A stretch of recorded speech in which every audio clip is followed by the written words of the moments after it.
এই জমিটাই কি বিক্রি হওয়ার কথা চলতেছে? হ্যাঁ স্যার।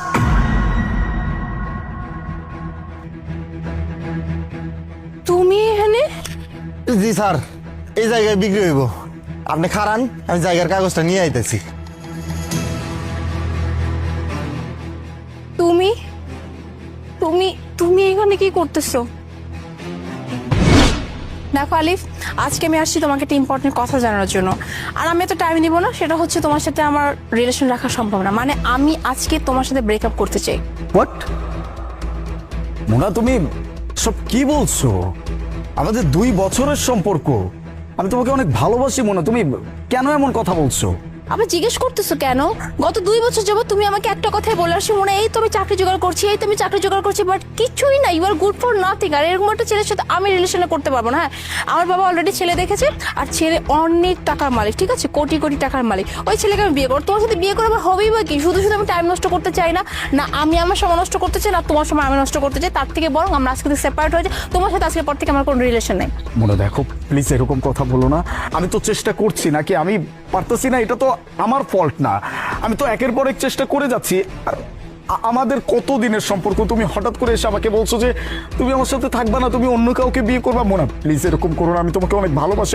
আমি তোমাকে ছাড়া বাঁচবো না মোনা। Go to hell. হ্যাঁ, তুমি বাঁচবা না মরবা সেটা আমার দেখার বিষয় না। হ্যাঁ, আমার লাইফ সবার আগে, সব ভালোবাসা দিয়ে লাইফ চলে না, ঠিক আছে?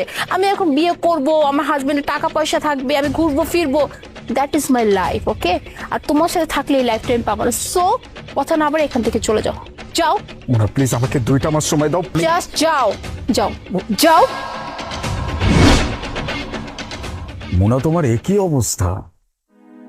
তুমি না একটা বড়লোক ঘরের ছেলেকে বিয়ে করছো, তাহলে তুমি এইখানে এই অবস্থায়? আমি তো কিচ্ছু বুঝতে পারছি না। আমার যে অবস্থা তুমি এখন দেখতেছো, আসলে আমি এটারই প্রাপ্য। কথা আছে না আলিফ, যে কেউ যদি কাউরে কষ্ট দেয় সে কোনোদিন ভালো থাকতে পারে না। আর আমি তো একটা মানুষের মন ভাঙছি, তাইলে আমার এই অবস্থা হলো তো কার হইব ক? একটা মানুষ ভিখারির মতো আমার সামনে ভিক্ষা চাইছে একটু ভালোবাসার জন্য, কিন্তু আমি মানুষের ভালোবাসা কদরই করতে জানি নাই। আমার আমার ভিতর তো লোভ ছিল, টাকা পয়সার লোভ ছিল। আমি চাইছিলাম আমি এমন করে বিয়ে করুম যার টাকা থাকবো, লাখ লাখ কোটি কোটি টাকা থাকবো, বাড়ি থাকবো, গাড়ি থাকবো। আর আমার তো স্বপ্ন ছিল আমি বিয়ের পরে এইটা করুম, সেটা করুম, দেশের বাইরে যাবো, কত কিছু করুম। অথচ এত কিছু লোভের মধ্যে আমি তোমার ভালোবাসাটাই কোনোদিন বুঝি নাই। তুমি যে আমার মন দিয়ে ভালোবাসতা, আমি এইটার মূল্য তোমার দিই।